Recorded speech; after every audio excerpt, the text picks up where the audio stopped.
Hello, I'm Brigantia Blackbird. Welcome back to Wicca 101. This week's lesson focuses on magical names. Now, the first question might be, why would anyone choose to have a magical name? Isn't your own name good enough? Well, we're going to discuss a few of the reasons why that might be a desirable option for some people.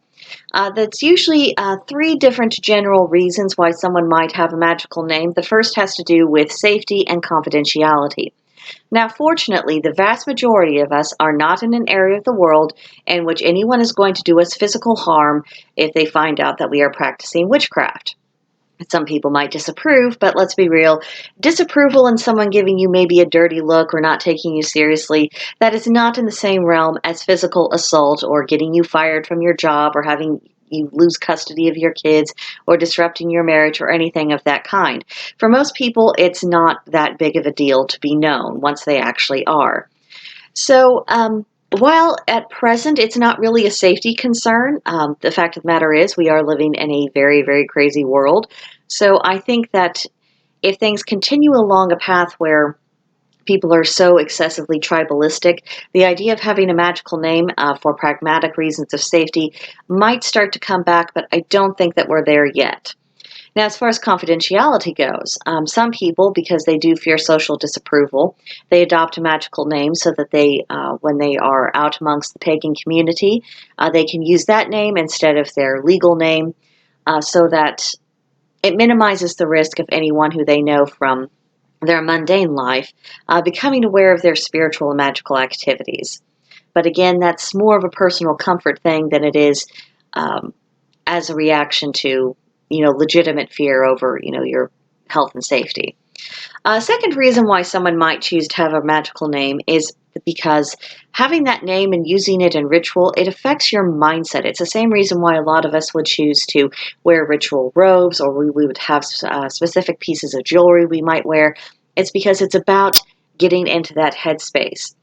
So when you're at your ritual, when you're performing a spell, when you're interacting with other pagans, you've got your witch hat on, and that's essentially what it's for. It's very similar to traditional churches in Christendom.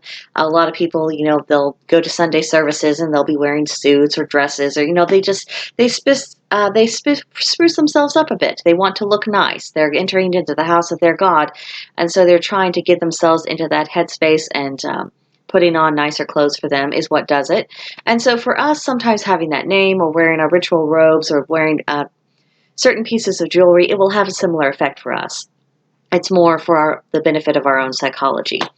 A third reason isn't so much of why we would choose one, but sometimes, occasionally, people are gifted a name by a god or goddess that they happen to be working with.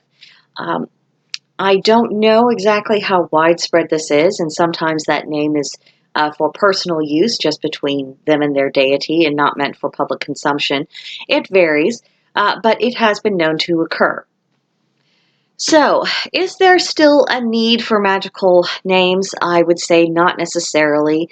Again, there is far less physical danger to us than in years past, but again, we do live in tumultuous times, but the plain reality is we're much more likely to be persecuted over our politics than for our religious convictions.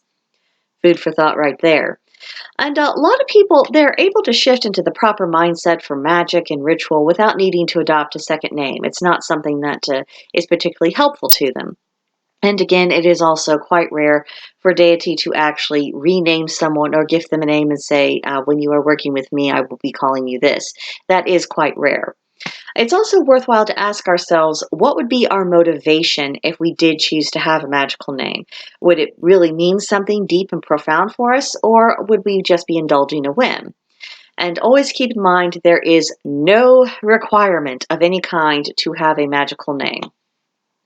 However, if you would like to have one, here's a few methods that you might try. Some people borrow from mythology.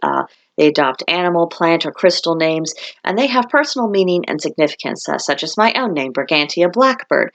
Brigantia is one of the forms of it's an older form of my own first name, but it also refers to a goddess of sovereignty in Great Britain, and a lot of my ancestry came from that.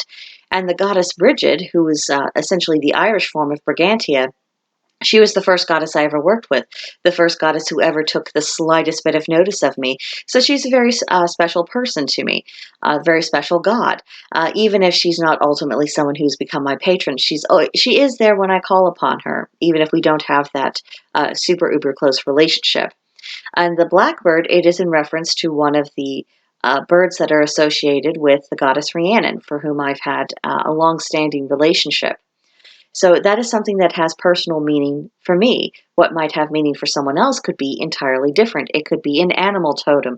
It could be a crystal that they just really, really resonates with them.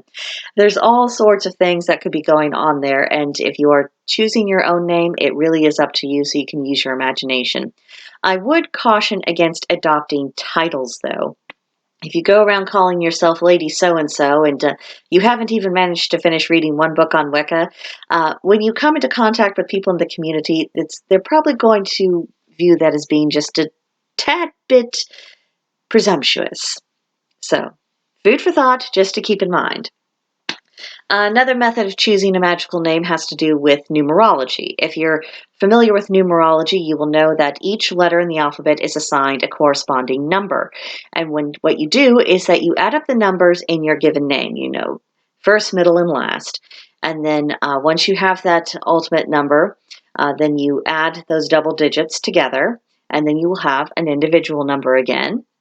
And now once you have that number, then you can work on finding names that also add up to that same number.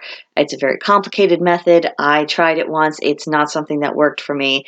I wasn't coming up with anything that had any meaning for me. But for some people, this is the method that really led them to where they needed to go. Nothing wrong with experimentation. Other times, there's going to be a name that just pops into your head. It just feels right, and that ends up being the name that you stick with. So, that is the basics on magical names. So, our homework from November 20th through 26th. First question is, what do you think about magical names just in general? These are just your own thoughts. Second question is, what do you think is the best argument in favor of having a magical name? And what do you think is the best argument against having a magical name? If you are kind of feeling on the fence of it, this is a good way to compare and contrast the pros and cons. And also, if you feel yourself indifferent towards it, sometimes just thinking through the arguments for and against, it can be very informative to your own thinking process, and it's a good intellectual exercise. Third and final question for this week's homework is, if you were ever to take a magical name, what name do you think you might choose? So, I hope you will join us for the chat, the voice chat in our Discord service over this class. It'll be tomorrow at 3 p.m. Central Time, of course. It will be held in the voice chat workshop channel at Blackbird's Brew. So if you haven't already joined our server, there's a link in the description box below to do so. And beyond that, just subscribe to this channel, like this video, leave me a comment, and I'll see you in another one. Bye.